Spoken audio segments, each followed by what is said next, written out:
اور چوڑیاں پہننے میں یہ عقیدہ بھی ہوتا ہے کہ اگر وہ چوڑیاں اتار دے تو اس کے شوہر کی زندگی کم ہو جائے گی اور گھر میں پریشانی آنے لگے گی. تو کیا یہ عقیدہ درست ہے؟ عمران صاحب کلکتہ سے. نہیں جی، یہ بالکل جاہلانہ عقیدہ ہے.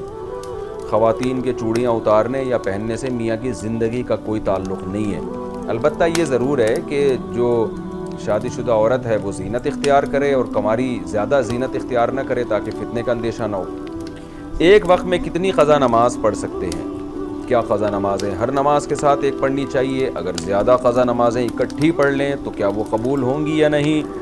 محمد شہزاد رحیم یار خان سے.